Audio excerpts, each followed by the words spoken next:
Welcome back to Black News. Tonight we are talking about the life and the legacy of Dr. Martin Luther King Jr. Throughout the show so far, we've been talking about the ways that King has been understood and misunderstood in his political positions, in his stances. And now I want to pivot the conversation just a little bit and talk about who King is as activist, but also as public theologian. Remember, King isn't just a scholar. King isn't just an activist. King is also a trained preacher. And I want to unpack just a little bit what that means. And who better to do that than to bring in our own BNC contributor? She's also a professor of women's and gender studies and Africana studies at Rutgers University, Dr. Brittney Cooper. Brittney, good to see you as always. You know, there's a way that sometimes, even though we call him Reverend King, we forget how central the church and spirituality was to his politics. Absolutely. I mean, Dr. King is a Baptist preacher, and he is in the best traditions of Baptist preaching. And I say that as a lifelong Baptist and as a Baptist preacher myself. So he is a trained theologian, but many of the most famous kinds of talks that we remember him for, whether we're talking about the mountaintop, quote unquote, speech or Beyond Vietnam, these are sermons given in churches where he blends the best of a kind of social justice message, a radical message of the gospel, together with a political understanding. And I think part of the reason that he has become divorced from that legacy of the Black church in this contemporary moment is because the Black church really moves very differently these days when it comes to politics. But let's also not forget that Senator Raphael Warnock is the pastor of the church that King was pastor of when he passed away, Ebenezer Baptist Church. So he was not only a preacher and a theologian, but also a pastor responsible for congregants and parishioners. There are people in this moment who can't even understand perhaps what it means for the Black church to be that bound up in a freedom struggle. There are some churches that do it, but they'd be like, oh, that's just Otis Moss. Oh, that's just Warnock over there. Oh, that's just Flager out at St. Sabina. But what does it mean to think about the Black church as a hub of radical Black politics? The challenge of this moment is there is no radical Black movement without the Black church. And that's true for both theological reasons and pragmatic reasons. Black churches have real estate in almost every place where Black people live in the country. And so what that means is that there were meeting places for Black people to come together to convene. That was true in the late 18th century, in the 19th century. So the Black church has always been a center of Black political life.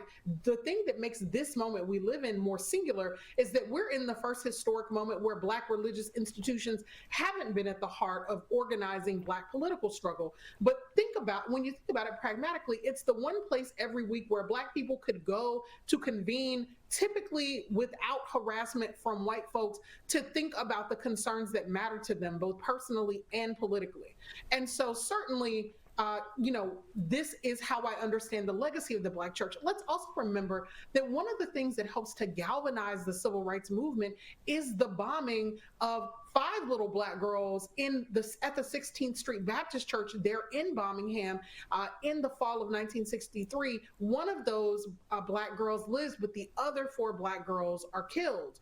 And so those little girls are, going to Sunday school when the church is blown to smithereens. So the idea that Black spiritual life is not the beacon of this, or for instance, even when we think about Black freedom songs that are sung at these marches, they're mostly remixes of Black gospel songs, right? Hands on Freedom Plow, This Little Light of Mine, all of those songs, even, the Black national anthem, right, is a song that ultimately is a hymn. And so King is within those traditions.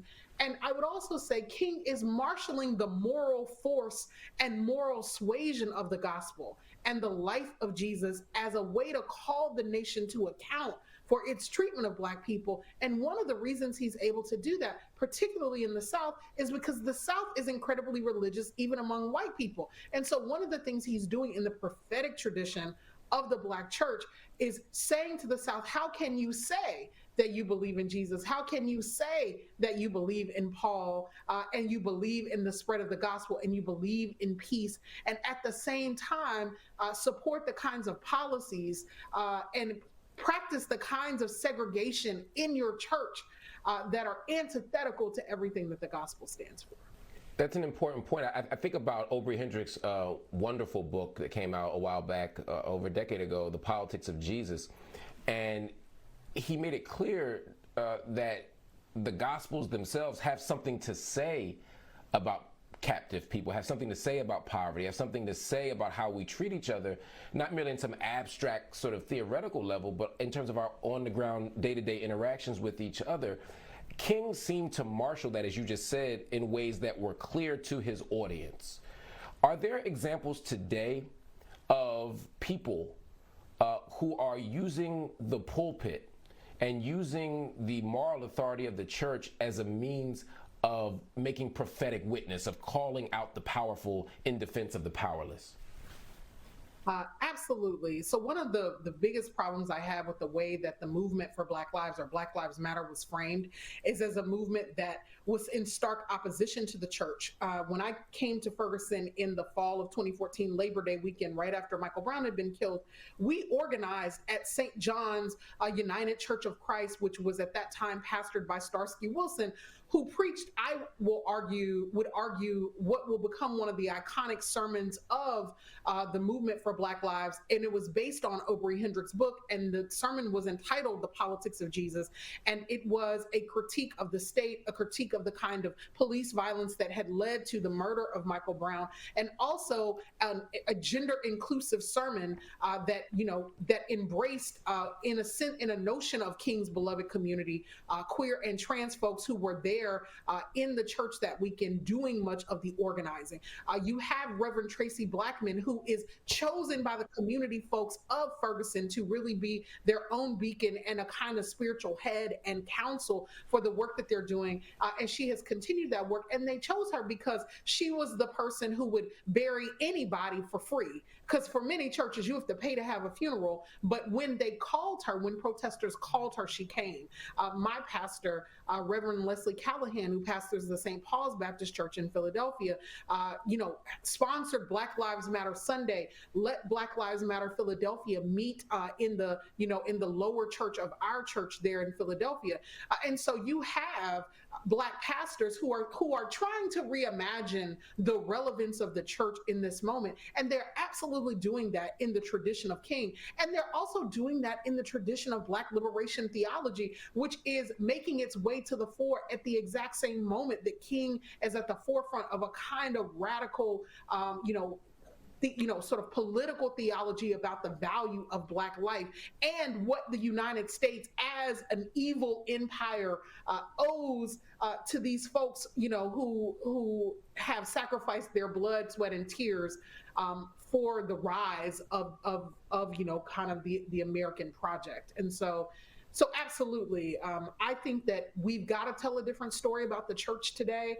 And look, part of the reason we haven't been able to tell a good story about the church is because I think it's fair to say that in many ways after King, precisely because of what happened to King, precisely because he was assassinated, that you see the church, the Black church in particular, or Black churches marching away from that social justice mandate and marching more into a politics of personal piety and away from giving people the tools of a kind of political analysis. And so that has harmed us in this moment. And at the same time, I think you also see young people saying, we can't overcome the kind of evil that white supremacy is without some kind of spiritual grounding. And we also need the moral force and the ability to marshal moral suasion in order to stand against white supremacist evil. We got to take a break in a second, but before we do, I want to ask you a question similar to the one I asked Peniel Joseph earlier, which is, with all of this evidence of King being part of a liberation theological tradition, with all this evidence of King marshaling the life of Jesus and the love ethic of Jesus, to use Howard Thurman's language, for the purpose of liberating our people, how do we have right-wing evangelicals claiming King as theirs? Look, we might call God by the same name, but my firm contention is that we are not worshiping the same God as white evangelicals, because there's an ease with which their understanding of Jesus is all about supporting American imperialism, violence, and white supremacy. And King really called that particular structure to account and said that Jesus does not, in fact, support the kind of triple evils, right, of American capitalism and militarism and racism. And so, I think that white folks have marshaled their notion of Jesus in a way that is designed to support them coming to power, because they understand blessing and they understand the culmination of the Christian project as one in which white people are dominant. And even though many of them sort of make these overtures to a kind of inclusive gospel, that really requires a radical rethinking and revaluing not only of Black lives, right, but also of the lives of immigrant folks who are Black and brown and in between. And these folks are antithetical to the poor. They're antithetical to women. They hate Black folks. And you can't love Jesus and hate anybody, because the Bible says, how can you love God whom you have not seen, but hate your brother or your sister or your sibling whom you have seen. And so I think that it's really that they have understood their theology as being in service of keeping them in power. And I think that the difference for Black people is that we turn to a theology of Jesus as a way to survive the evils and machinations of white supremacy, not as a project to shore up white supremacy. Wow. Dr. Cooper, I want you to stay right here because we got more King to talk about. Specifically, I want to help us think through, or I want you to help us think through how we can think of Dr. King's legacy through a feminist lens. Everybody stay right here with Black News Tonight. We got much more coming up. Welcome back to this special Martin Luther King Day Jr. episode of Black News Tonight. Throughout the show, we've been talking about the life and legacy of Dr. King and trying to paint a fuller, more honest picture of who and what he was. We've talked a lot about him as activist, a lot about him as politician, but I want to help us think through Dr. King as a preacher and as a public theologian. Here to help me do that is a reverend and scholar herself, Dr. Brittney Cooper. She is a professor of gender and women's studies and Africana studies at Rutgers University. Dr. Cooper, we've been talking about King, and you helped us understand him in a really profound way as a public theologian. But like many preachers, male preachers in particular, there's some blind spots around gender that we have to at least think about. Is it a challenge to think about Dr. King through the lens of gender or as a feminist? I think so. I think his legacy is complicated. I think he's in line with the men of his day in terms of, being part of this male fraternity of preachers and really helping to create the contemporary model for what we understand in the Black church as charismatic leadership and Black preaching. And so one of the things we have labored under in Black communities in the afterlife of Dr. King has been, what does leadership look like, because he was so prototypically this kind of charismatic Black male leader that we've come to love. And so King wasn't particularly progressive. He wasn't, he didn't sort of have an anti-sexist manifesto or moment. If we remember at the March on Washington, really only one woman was allowed to get on mic, another woman was allowed to speak, but there was real challenge in the organizers of that march actually allowing women to participate in the programming, even though what we know is that you don't have a civil rights movement without Black women. The other thing that is super interesting about this is Black women really chose King and put him on the leadership stage. So if you think about Montgomery in 1955, it's the Women's Political Council and folks like Joanne Robinson who say, we've got to have a leader. And they really choose Dr. King as the leader of that, of that moment and of that movement in a particular way. And he doesn't necessarily return the favor. And for me, I try to come to these things by thinking in terms of like intellectual history and intellectual contribution. The I Have a Dream speech, the I Have a, that is iconic for King and that gets misused and abused by so many folks.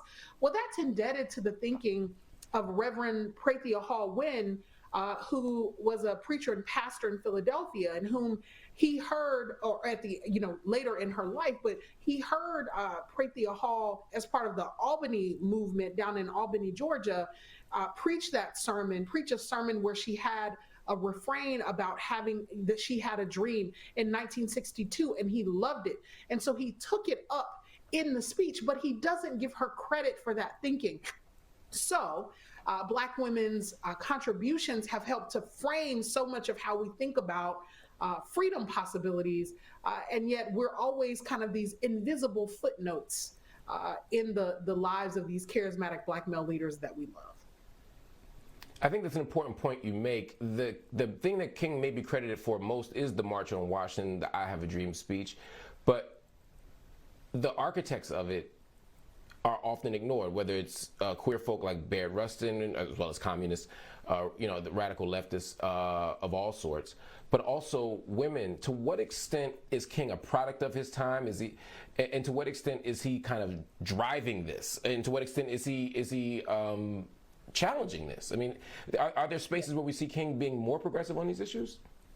Look, King is also part of the creation of the Progressive National Baptist Convention, which is really important in the history of the Baptist Church because that convention ordains women to preach. So the fact that King heard and valued women as preachers when the Baptist Church, even today, still struggles in many pockets of the country to believe that women can be preachers and pastors is, I think, a contribution of his to the legacy of feminist activism. And so he is not one note. In many respects in his life, he is incredibly complicated. At the same time, look, we know that King was a ladies' man. He was a womanizer. And as a feminist, I do think it's really important to say that it's not just enough for you to say the right things in public and in pulpits. It is, your feminist politics, your gender politics are ultimately about how you treat women when the world is not watching, how you treat them in these private and intimate spaces. And so was he an excellent partner for the beloved, for the beloved Coretta Scott King? Probably not. He had the ladies. He was a ladies' man, and that's also, though, very much as both a product of the Baptist Church and the daughter of a Baptist preacher. I can tell you that this is how Baptist male preachers roll. They're often ladies' men. It's not a thing that we say a whole lot in Black communities. We should say it more. And so in that way, King does not dissent from the more problematic cultural practices and sexist practices that happen when you have groups of powerful men together doing homosocial kinds of male bonding.